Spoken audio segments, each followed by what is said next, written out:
Okay, this time let's take what we did in lick number 36 and do it backwards, because sometimes a lick sounds different doing it backwards than it does doing it forwards. One of the things we're going to do here is we're going to make this into a like an open string kind of triplet, okay? And here's what I'm talking about here. All right. This time we're going to be in the key of A. And what we're going to do on this,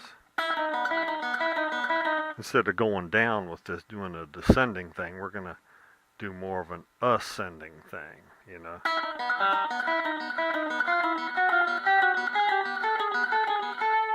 And we're gonna start in that first position, and we're gonna end more in the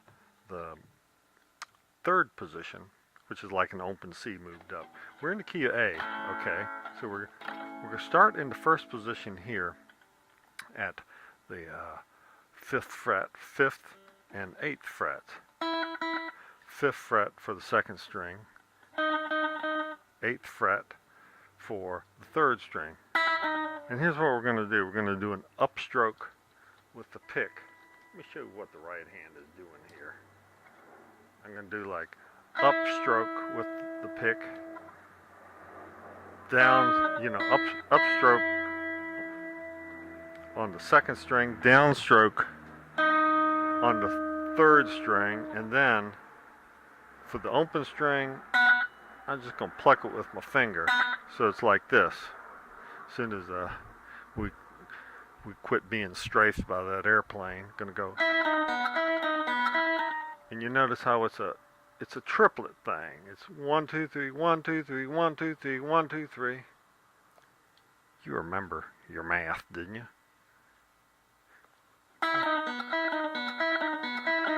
So that's what we're going to do. We're going to go. Each one is going to be a triplet there, and then we're going to move it up 1 fret at a time. You know, starting with the first finger here at the 5th fret, then 6th, 7th, 8th, 9th, and the 10th. We're going to end at the 10th fret with the first finger.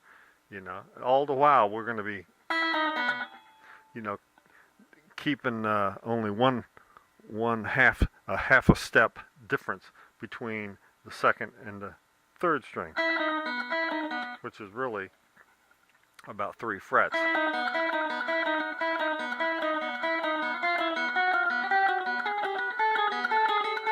And then we're going to resolve it into something in that 3rd position, because there's a lot of cool blues type licks you can do in that 3rd position, because that's like that 3rd triangle I was telling you about before. You remember before, back in the early years.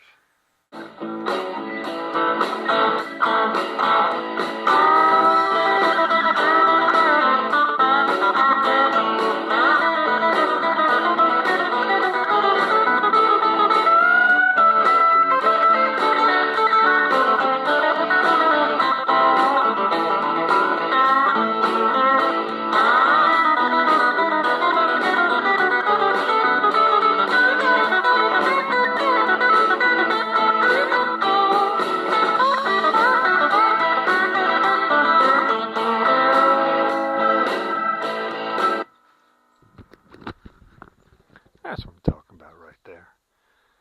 Just doing a little Bloomfield strut, doing it backwards. Because remember this, whenever you got a good lick going forwards, you'll have an interesting lick going backwards. And next time, maybe we'll show you how to go sideways on it. Maybe you need to do a little sideways kind of stuff. Maybe upside down. So try it any which way you can, because the whole idea is to be creative.